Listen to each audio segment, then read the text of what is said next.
Rain tapped on the hide roof of a small hut. Inside, a lean, short woman with graying hair sat and sorted a bundle of plants. Above and around her, on the walls, hung various types of leaves, stems, flowers, and fruits, gathered throughout spring and summer, and each with a different purpose. As the woman worked, she occasionally heard the voices of her band coming from the center of their camp, which was composed of a dozen huts arranged in 2 long rows along the edge of a stream.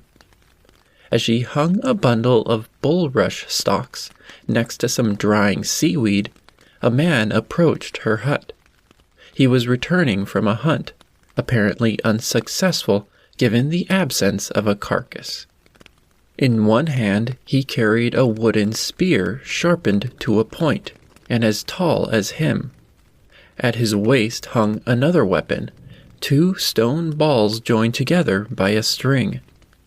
He smiled at the old woman, but she could see the distress on his face.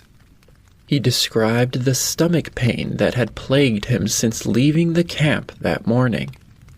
Turning toward her botanical collection, she inquired about his bowel movements and what he had eaten the day before, then handed him a combination of boldo leaves and seaweed to chew on, and told him to only eat potato for a day. These types of visits to her hut were a daily occurrence. Her band was large and ailments common. She rarely hunted or collected food, but ate well every day at the hearth of her daughter. Before concluding the consultation, this medicine woman instructed the man to kneel in front of her and poured red powder from a pouch onto her hand. She chanted words of exhortation, placed her hands on the man's neck, and allowed the healing powers of the spirits to pass from her to him. This woman lived 14,500 years ago in southern Chile. She was a shaman of a band of hunter-gatherers who would live at this camp for about 1 year before moving, and may have been some of the first people to live in this part of South America.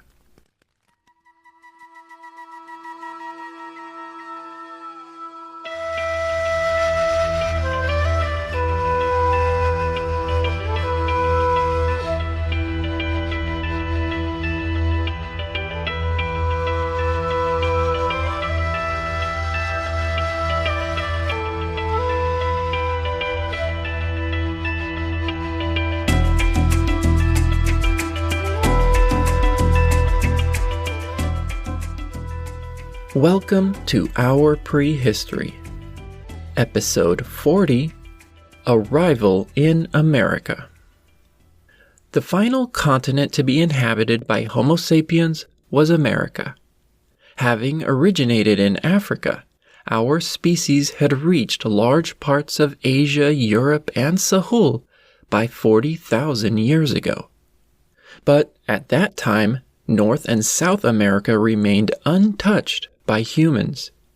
In fact, no archaic species of hominin, be it Homo erectus, Neanderthals, or Denisovans, ever reached the lands of the Western Hemisphere, despite living in Eurasia for more than 1 million years.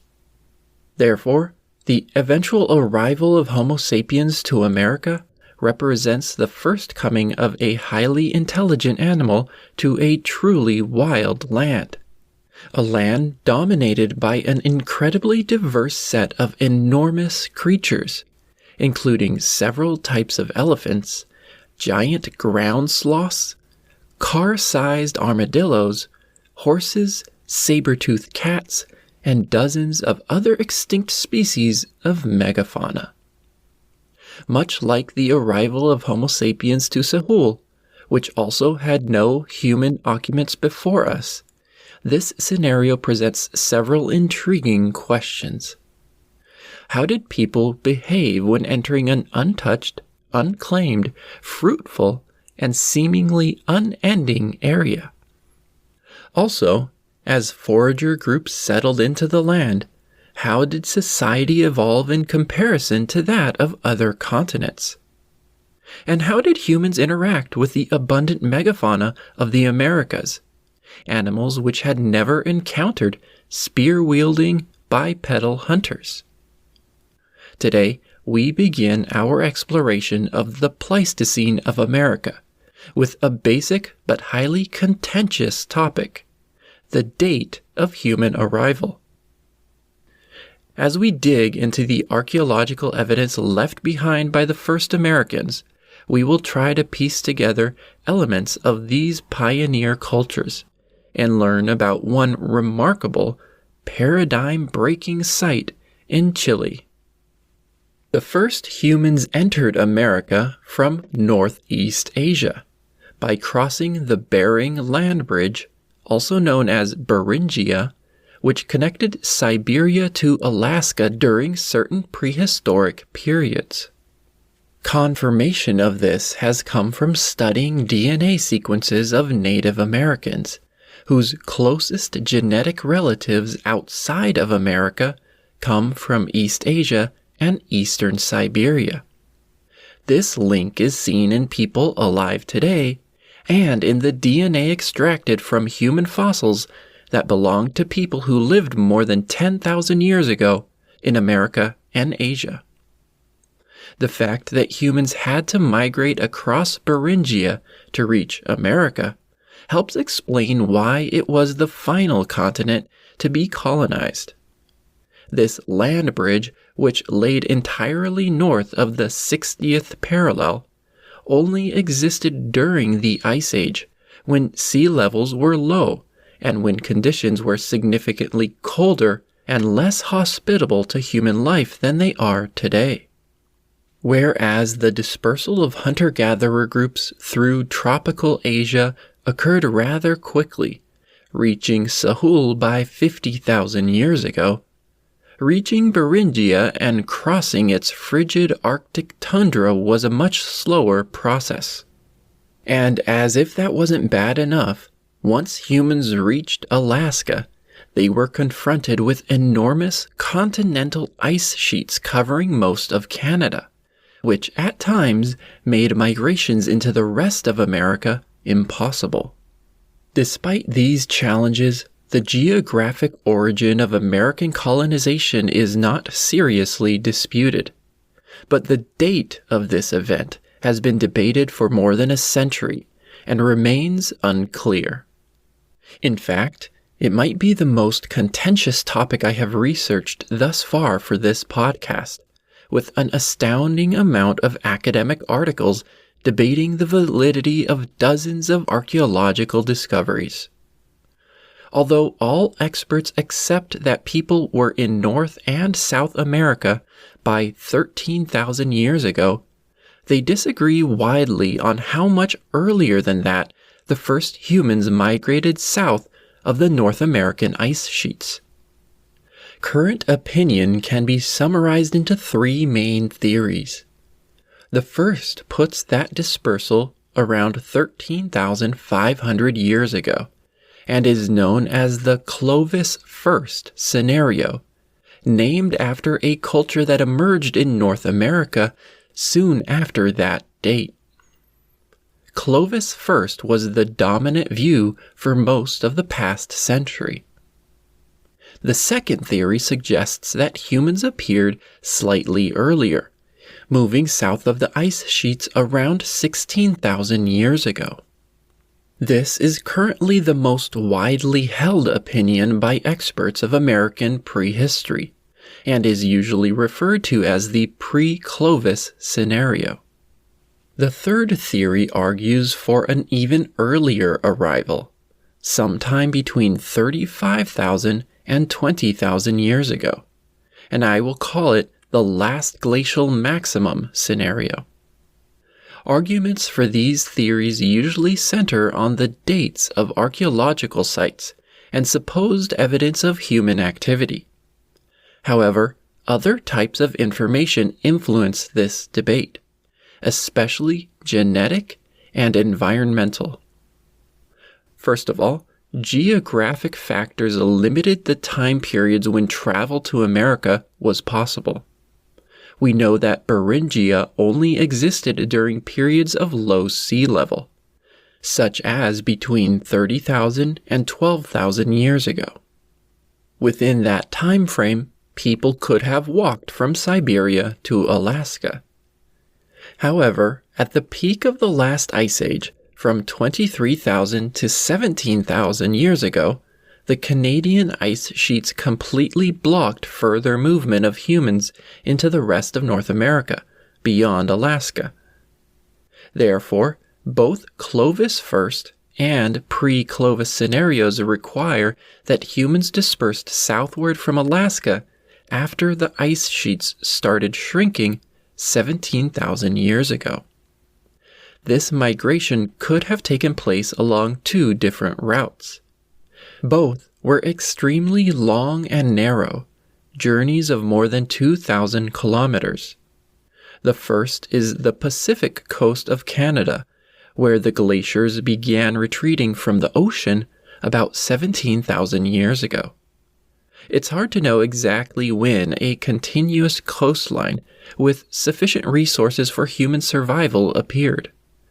But by 16,000 years ago, large sections of ice-free land along this route probably supported plants and animals.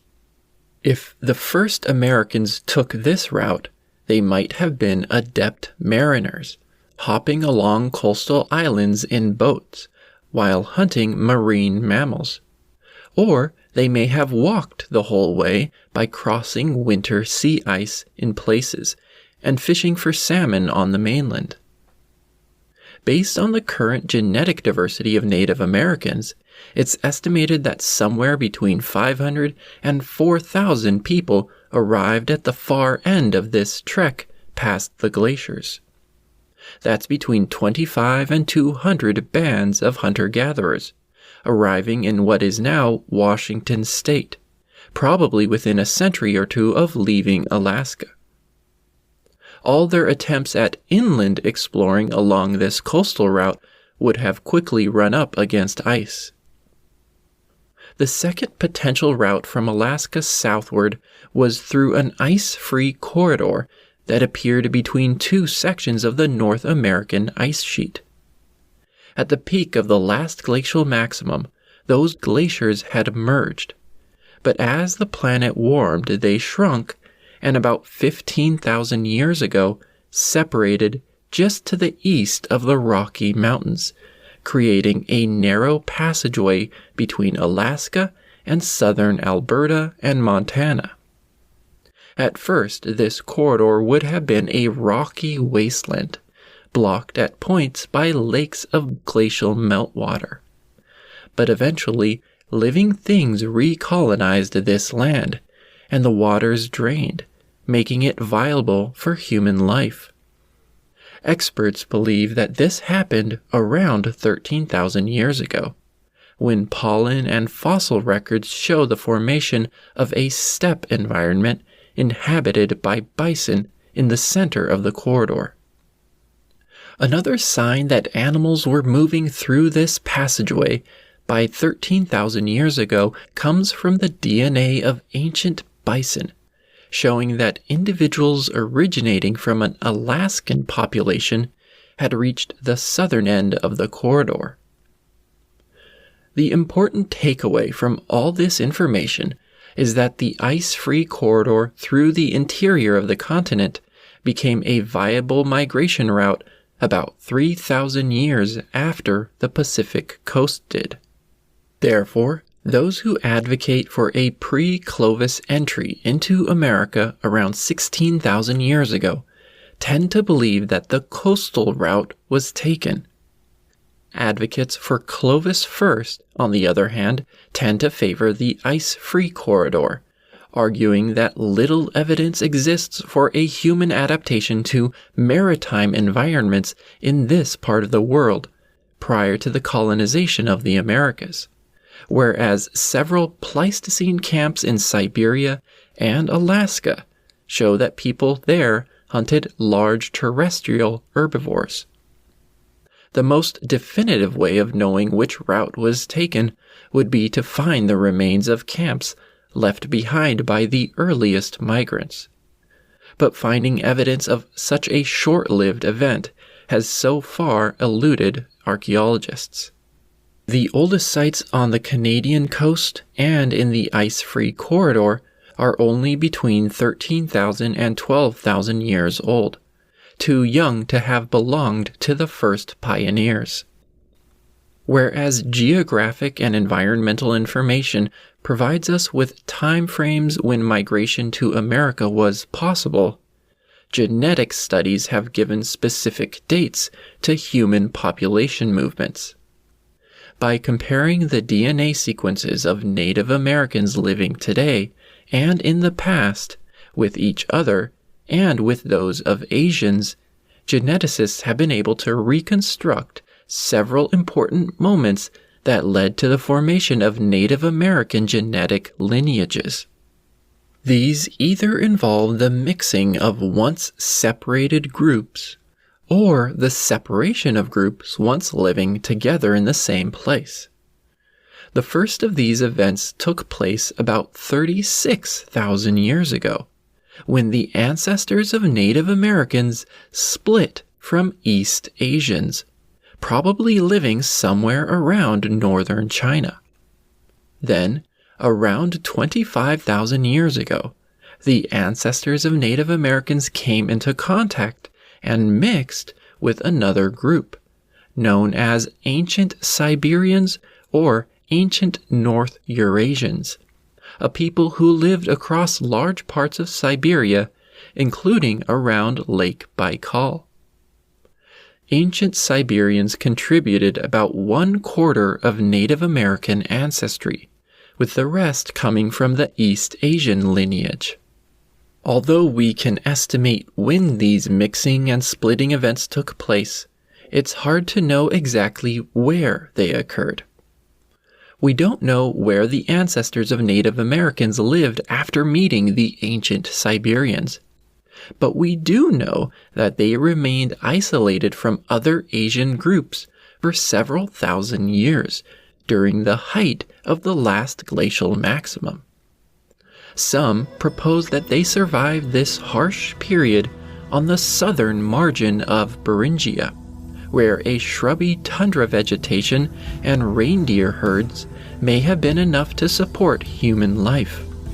However, no archaeological evidence has been found to support this theory, and the oldest unambiguous sign of human life in Alaska is only 14,000 years old. Various genetic studies clearly reveal that the next event, the departure from Alaska and dispersal past the ice sheets, took place between 17,000 and 14,000 years ago. During this time frame, many new genetic lineages were rapidly established, presumably when the ancestors of Native Americans grew exponentially in number and spread out across the Americas. This diaspora led to the eventual emergence of the 100 distinct genetic groups that would inhabit North and South America for thousands of years. Ethnic groups speaking their own languages, following their own customs, and adapted to a remarkable range of ecosystems. Yet, the DNA of these people tells us that this diversity almost completely originated from a single small migration of people at the end of the Pleistocene. The next large-scale arrival of humans to America wouldn't take place until about 500 years ago, a migration pioneered by Christopher Columbus. The most up-to-date genetic studies support the pre-Clovis theory, with the first arrival of humans south of the Canadian ice sheets around 16,000 years ago. Most archaeologists believe that this is the most likely timeline. Yet, some experts remain open to other scenarios. So let's examine each in turn, take a look at the archaeological remains, and see how genetics and geography might still be compatible with each theory. The late arrival scenario, known as Clovis first, continues to be convincing to some because of one key pattern seen in the archaeological data. Evidence of humans in America increases dramatically around 13,000 years ago. Furthermore, this rise in archaeological sites coincides with the first appearance of American cultures bearing clearly defined stone tool traditions that stretched across large swaths of North and South America. Clovis culture spread east of the Rocky Mountains. Something called the West-stemmed tradition appeared west of the Rockies, and people using stone points shaped like fish tails lived across most of South America. The expansion of standardized customs across such vast areas seems like the kind of pattern we would expect to find if groups of people were rapidly spreading into unoccupied land. In addition, the camps left by these groups boast abundant remains, often with thousands of stone tools and other evidence of human activity, such as ornaments, bone tools, and charred and cut animal bones, allowing for extensive dating and documentation of cultural behaviors. On the other hand, older archaeological sites, those more than 13,000 years old, are much scarcer and usually contain much fewer artifacts, sometimes only a handful of stone tools. For context, supporters of the pre-Clovis scenario only claim that about 10 sites across North and South America are between 16,000 and 14,000 years old, whereas at least 10 times as many Clovis-aged sites are known. So what do we make of this pattern? Those who advocate for the Clovis first scenario suggest that people arrived just before 13,000 years ago. And the simplest explanation for the older sites is that they are incorrectly dated. There are many examples of supposed pre-Clovis sites that, after their announcement, failed to gain widespread acceptance within the archaeological community. Sometimes this occurred by re-excavating and dating cultural materials with more modern, accurate techniques. But in other cases, the evidence was simply deemed insufficient, often because the presentation of findings or dating of the archaeological layers lacked scientific rigor. For example, several technical issues can result in radiocarbon dates taken on buried organic material being older than the artifacts found in the same sediment layers. Yet, most archaeologists now accept the validity of a handful of pre-Clovis sites, arguing that their dating is irrefutable. The most important pre-Clovis site is Monte Verde in southern Chile. It's a remarkably unique site which resulted from the formation of a peat bog overtop a recently abandoned prehistoric campsite. The oxygen-free conditions in the peat bog preserved the camp in exquisite detail, including many wooden artifacts. Monte Verde has been extensively studied and appears to have been occupied around 14,500 years ago. The publication of its excavation details in the 1990s marked a turning point for prehistorians, converting many Clovis firsters to pre-Clovicists. In 2012, a survey of experts showed that 67% of them accepted the validity of Monte Verde's dating. A handful of other sites across the Americas also range from 16,000 to 14,000 years old. One in Idaho, another in Oregon, both near the exit of the Pacific coastal route. Others much further away, including in Texas, Florida, Mexico, Peru, and Argentina. Most of these have held up to scrutiny from the scientific community, but doubts remain for some. This evidence is strong but not conclusive enough to create a clear consensus opinion.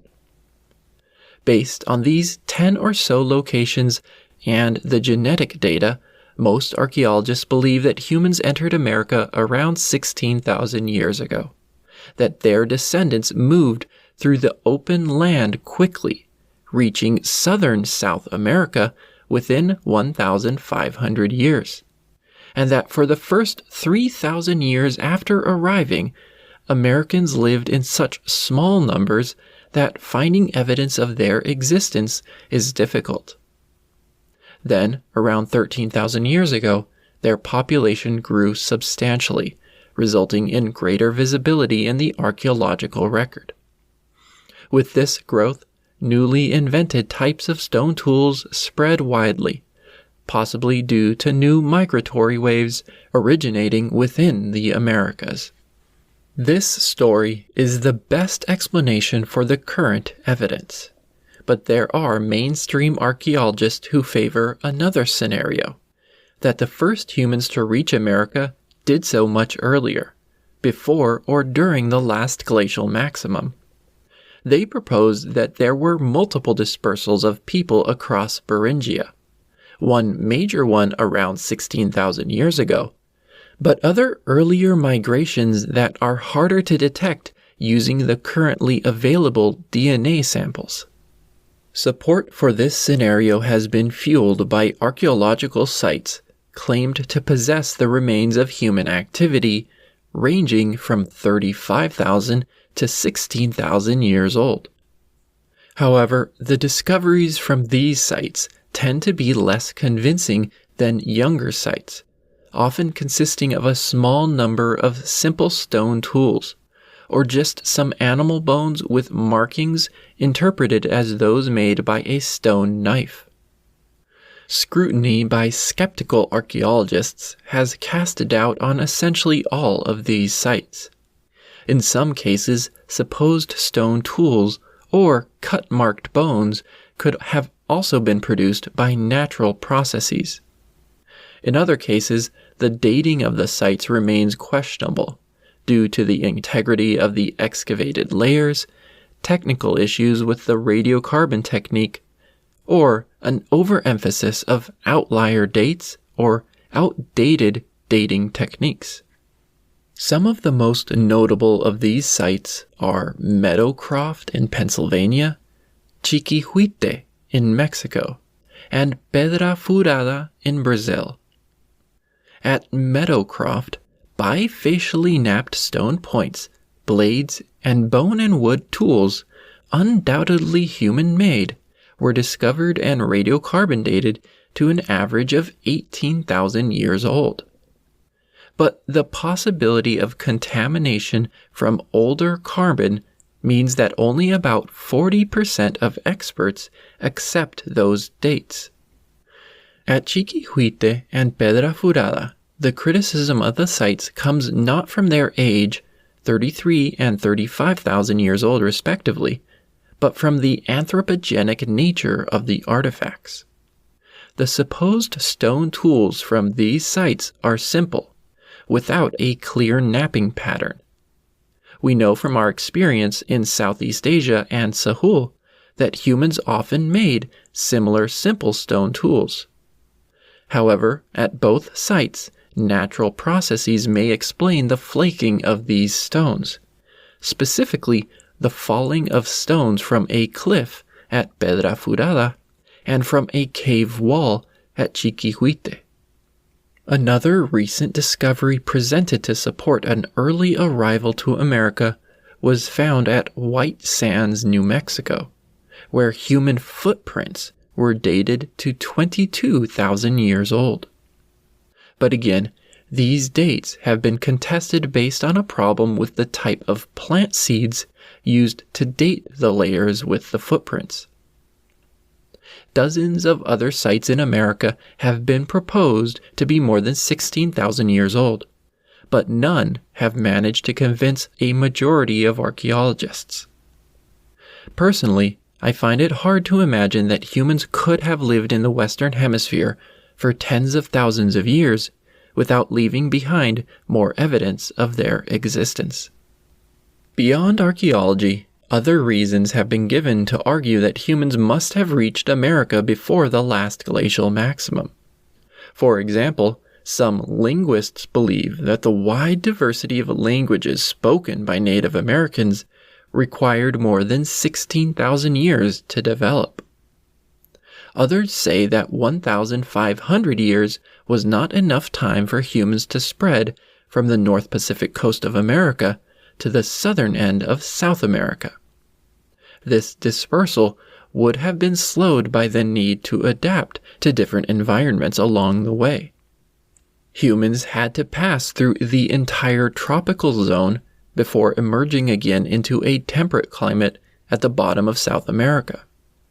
Furthermore, hunter-gatherer populations do not tend to grow at high rates like agricultural societies do. So some experts believe that a rapid expansion from north to south between 16,000 and 14,500 years ago to be demographically impossible.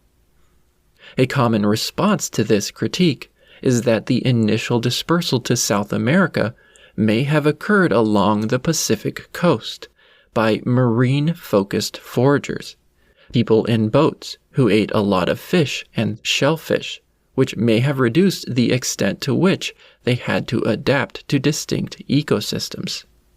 This idea might remind you of the theory that humans initially dispersed quickly across southern Asia by following the Indian Ocean coast. However, much like that scenario, there's currently no archaeological evidence of such a coastal expansion. Finally, findings from genetics have been used to support the existence of humans in America during the last glacial maximum. This is the fact that some modern ethnic groups living today in the Amazon and the Pacific coast of South America have a small percentage of ancestry, about 2%, unlike that seen in other Native American groups. It has also been found in a handful of ancient individuals, including a person who lived in Brazil 10,000 years ago and in Belize 9,000 years ago. But importantly, it's not seen in dozens of other people who lived thousands of years ago. What makes this discovery so bizarre is that this ancestry is most closely related to Aboriginal Australians and New Guineans. Theoretically, this could be the faint genetic legacy of the very first Americans, a group who arrived before the main ancestors of Native Americans living today, and who were demographically overwhelmed and outnumbered by that later migration. Though, how groups with Australasian ancestry would have ended up in South America before the last glacial maximum is perplexing. Crossing the Pacific Ocean by boat more than 16,000 years ago would have been highly unlikely. Humans didn't settle the Pacific Islands until much later. Some have proposed that this group migrated through Northeast Asia and across Beringia before the last glacial maximum. However, no Australasian genetic signal has ever been found anywhere along this route. Some experts propose that this is a false signal due to an oversight in the genetic analysis. Yet, it has been found in several independent studies. So far, we can't explain it, and it continues to fuel the idea of a mysterious early human presence in America. Let's assume, for the remainder of this episode, that the most popular scenario is correct, that the earliest humans to move south of the North American ice sheets did so around 16,000 years ago. If that is true, what conclusions can we draw about the first Americans, those people who presumably lived in small, scattered groups before the emergence of distinct cultures 13,000 years ago. First of all, we know that they traveled with a domesticated animal. DNA analysis of prehistoric dogs living in America show that the splitting of their genetic lineages mirrors that of Native Americans. The dogs that lived thousands of years ago in America were more closely related to Siberian dogs than to American wolves. In other words, they were not domesticated in America and must have survived the journey through the ice sheet gauntlet alongside people. When it comes to technology, it's hard to say much about pre-Clovis Americans. But interestingly, people who made it south of the ice sheets did so without a key Alaskan and Siberian stone tool, microblades. These tiny, sharp stone tools, used as components in spears and knives, held a central role in most forager toolkits in Northeast Asia by 20,000 years ago, and of Alaska by 14,000 years ago. Yet, microblades have not been found at any pre-Clovis or Clovis-aged sites south of Alaska, suggesting that the people moving to America might have chosen to abandon these tools, or lost the knowledge necessary to make them. Another possibility is that the ancestors of Native Americans never encountered microblades before becoming isolated from other Siberian groups on their way through Beringia. While microblades didn't make it to America, two other types of stone tools may have been imported from Siberia. First, large blades have been found at two pre-Clovis sites and many Clovis-aged ones, suggesting that the foragers traveling past the ice sheets might have brought with them blade knapping techniques. Secondly, bifacial stone points, a much different technological approach to blades and microblades, might have made the journey to America with humans. These spear tips and knives were made by removing flakes from both faces of a stone until a thin, sharp-edged and pointed tool remained. Bifacial points appeared in western Siberia alongside microblades around 17,000 years ago, in Alaska by 14,000 years ago, and at several pre-Clovis sites in North America. For example, at the Cooper's Ferry site in Idaho, 12 bifacial points were discovered inside pits dug by people 15,700 years ago. Interestingly, these points, which range from 4 to 8 centimeters long, are strikingly symmetrical, skillfully knapped, and shaped to have narrow stems at their base. The standardized spear points at Cooper's Ferry are notable because similar stemmed bifacial points have been found at two other pre-Clovis sites, one in Texas, 15,500 years old, and one in Mexico, 14,500 years old. Doubts remain regarding the validity of these dates, but if accurate, stemmed points might be a useful signpost for the initial spread of our species across North America. Another important pre-Clovis site are the Paisley Caves of Oregon, where fossilized feces was discovered, dated to 14,200 years ago, and genetically confirmed to be human. Artifacts at Paisley include simple flake tools, and more intriguingly, a fragment of a basket made from sedge reeds. As humans moved south, they passed through the geographic bottleneck that is tropical Central America. No pre-Clovis remains have been found there, but based on the earliest sites in South America, stone tool technology may have been transformed during this southward dispersal. The first humans to reach South America used simple stone tools, usually flakes that were retouched to make scrapers.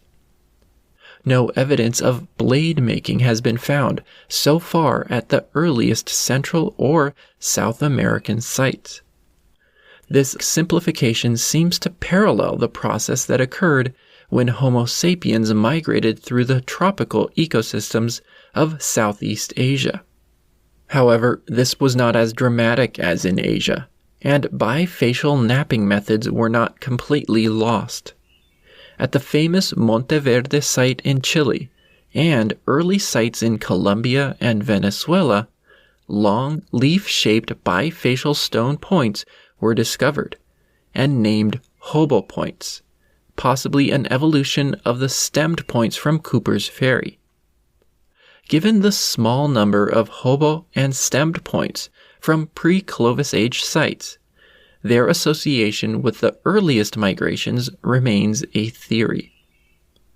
Interestingly, in Venezuela, a hobo point was found embedded in the bone of a mastodon, a species of South American elephant, proving that these points were sometimes used to hunt megafauna. Megafauna bones were also found at Monteverde and a 14,000-year-old site in Argentina.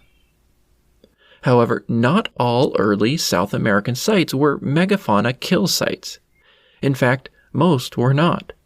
Along the Pacific coast of Peru and Chile, there is a clear focus on the use of marine resources.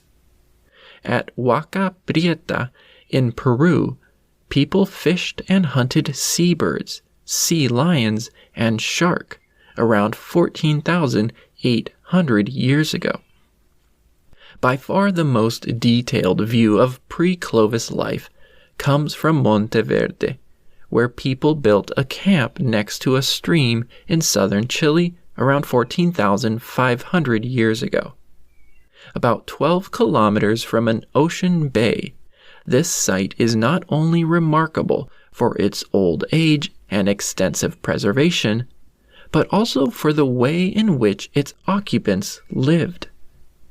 Surprisingly, these early South Americans were partly sedentary hunter-gatherers, an extremely rare situation during the Pleistocene. The main investigators from Monteverde believe that a band of 25 to 50 people lived at this location continuously for about 1 year. This conclusion comes from two characteristics of the camp: the large amount of work that went into building the housing structures, and the wide diversity of resources brought back to this site, including plant species that could only have been collected during different seasons of the year.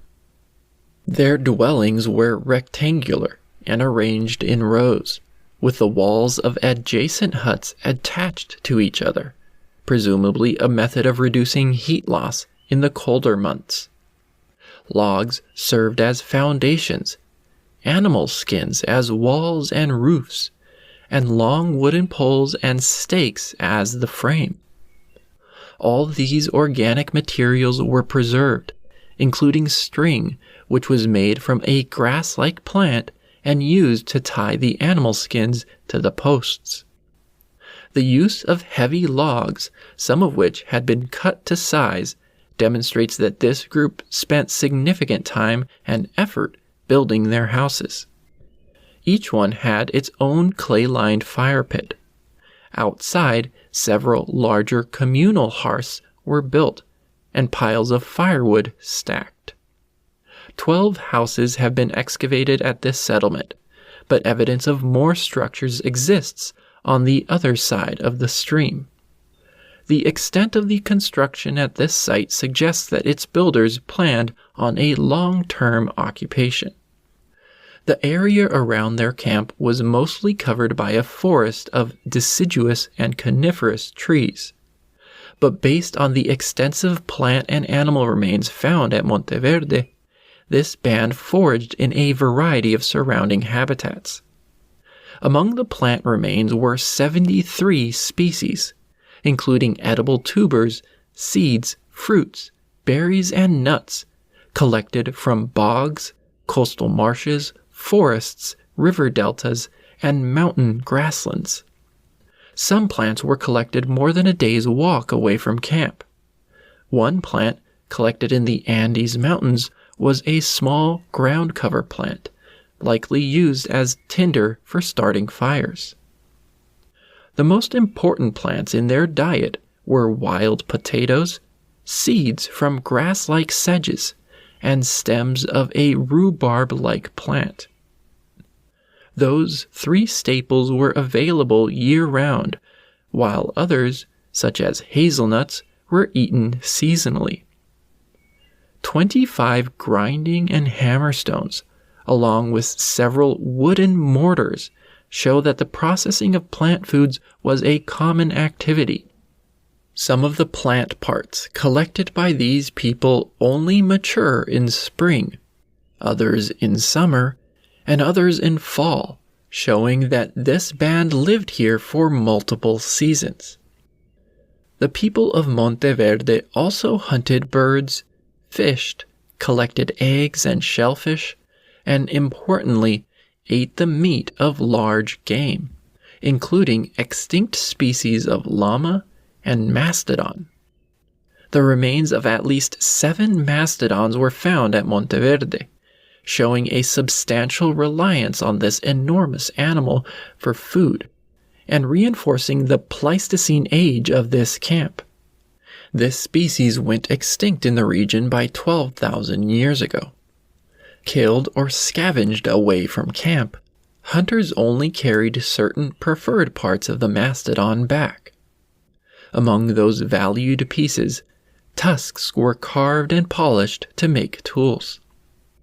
The availability of mastodon close to camp, along with a large variety and quantity of plant food, likely made partial sedentism possible. Enough food to last a year before the people felt that they had to move on to greener pastures, or should I say, greener foraging grounds. To be clear, though this camp was their base for an extended period, they did make multi-day excursions to other locations where they collected resources and brought them back to camp. They traveled more than 90 kilometers to the coast where they collected seaweed, salt, probably used to preserve meat, and bitumen, a sticky substance used as glue in the construction of tools. They also traveled more than 60 kilometers up into the mountains, where they collected obsidian. The amazing preservation of artifacts at Monteverde reveals other fascinating and unique aspects of their life beyond their camp layout and diet. For example, it seems that they had an excellent understanding of the healing properties of plants in their surroundings. At least 10 of the species found at their camp lacked culinary value and likely exclusively served medicinal purposes. Among these were seaweed, 9 species of which were collected from beaches and brought back to camp. Some were eaten as food, others as medicine. One way in which they consumed medicinal plants was by chewing on leaves, like chewing tobacco. At Monteverde, 6 plugs were found composed of masticated seaweed mixed with the leaves of a plant called boldo. Boldo may have been used to treat digestive issues. The people of Monteverde also spent a lot of time carving wood to make tools. Shavings from this activity litter the communal spaces of the camp. Luckily, some of the products of this craft survived, including 3 wooden handles that, amazingly, still had stone scrapers mounted in them to form a hide-working tool. The largest wooden tool discovered was a 1.5 meter long lance. Sharpened to a point, it demonstrates that, like many other hunter-gatherers around the world, the first South Americans used simple wooden spears along with more complex stone-tipped ones. A more unique weapon potentially wielded by people at Monteverde utilized small spherical stones. 28 of these were found, each about 2 centimeters wide, and they may have been thrown at small prey using a sling.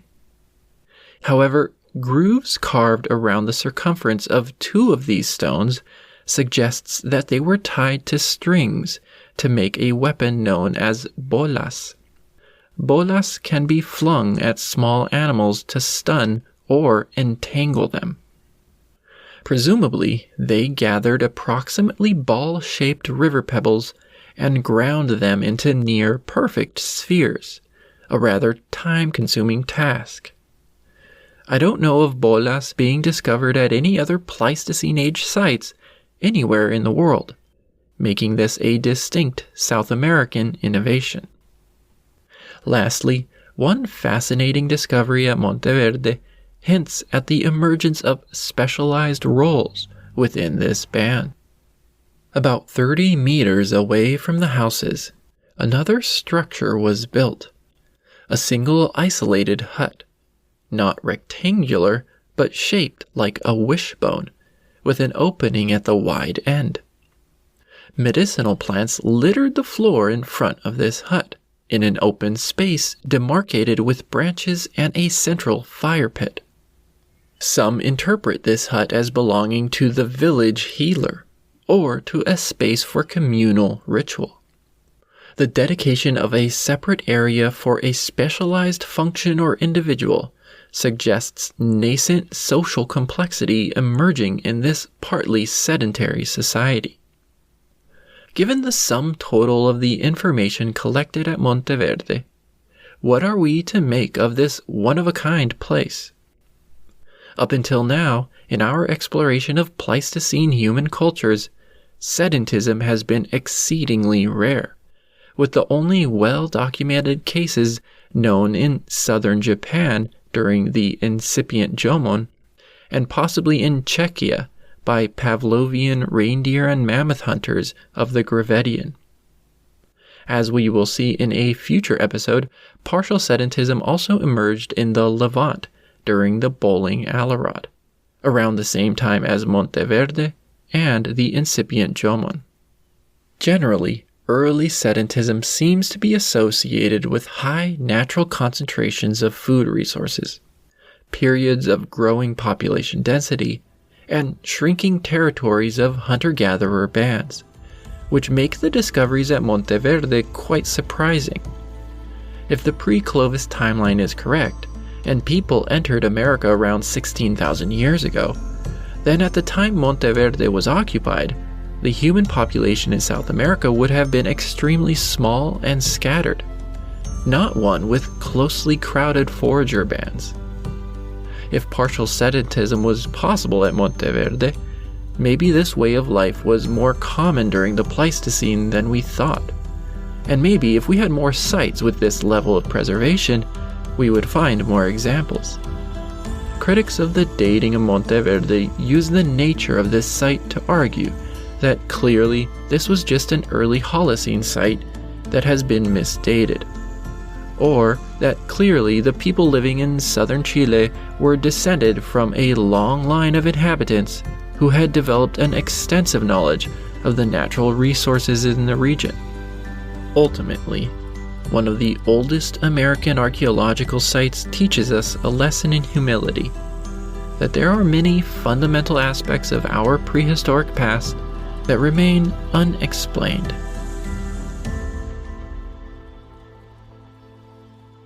In our next episode, we take a look at the earliest recognizable traditions that spread across North America as the human population grew.